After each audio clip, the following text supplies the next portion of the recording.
Good afternoon on the 16th day of Level 4 lockdown in South Africa. My name is Mark Long, rector of the parish of St Andrew in Newlands, Cape Town. Today's Eucharist readings, quite unsurprisingly, continue with the book of Acts and the Gospel of John, as well as the Psalms. In Acts, we've reached chapter 16, and we find Paul together with Timothy and a number of others continuing to be about the mission that they've been sent out on, to proclaim Jesus as Messiah. They go from community to community, Jewish community to Jewish community, proclaiming this. And as they find Jewish communities struggling to receive this news, so they reach out into the local communities around them, to the local people, and begin to preach into the lives of Gentiles, those who are considered not to be Jewish. That's part of the journey of Acts. But interestingly, in today's reading, we also hear that they have wanted to go to Asia to preach the good news, and they've been prevented by the Spirit of God from doing that. It uses the word prohibited, strong word. And so I was wondering perhaps what had taken place to bring them to that conclusion. And I suspect it may just have been some everyday obstacles. And in the end, they had sat down and concluded that, in fact, the Spirit of God was behind these obstacles, or utilizing these obstacles to direct them differently. And by the end of the passage, we see this is probably the case, because Paul then has the vision of a Macedonian, and they then attempt to get into Macedonia, and we discover that they manage that, end up in the city town of Philippi.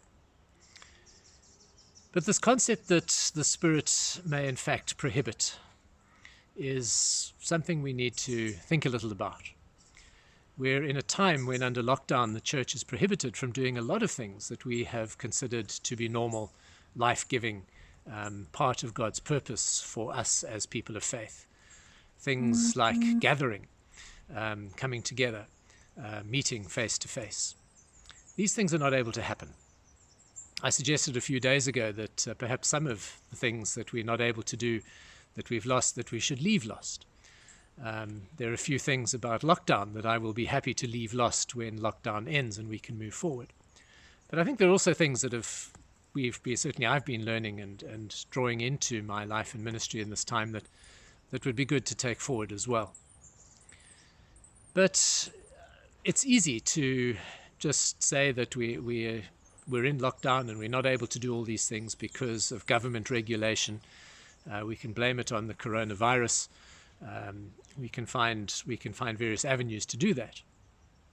However, like Paul and his team, if we're to believe that God is omnipotent, that God is all-powerful, then there must be some purpose in the present prohibitions.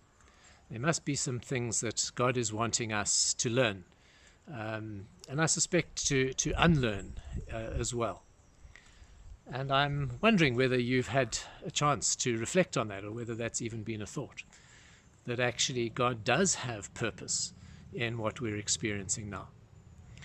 And I believe it's important that we take time to reflect and to learn from this time, and to perceive what the Spirit of God is asking of us. As I reflected today, I realized that in the back of my mind for a long time, I've wondered if a lot of the things that we do have real meaning. In my life and ministry, so much focus is placed on our gatherings, on our times of worship. And I'm beginning to wonder if that in itself hasn't become a kind of golden calf, something that we just cannot let go of. And I'm not suggesting we shouldn't gather for worship, and I'm not suggesting the Eucharist and other things aren't deeply important to the life and sustenance of God's people.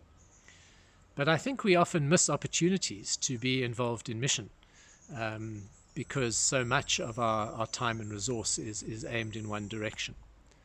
And how do we become more the people of God, not just within the church or the church building, but outside of it, in the communities that we belong to, in the world that we're part of? And perhaps this time is enabling us to explore, even if it's just in thought at this point, what some of those possibilities may be. So why are we prohibited? What is the Spirit of God up to?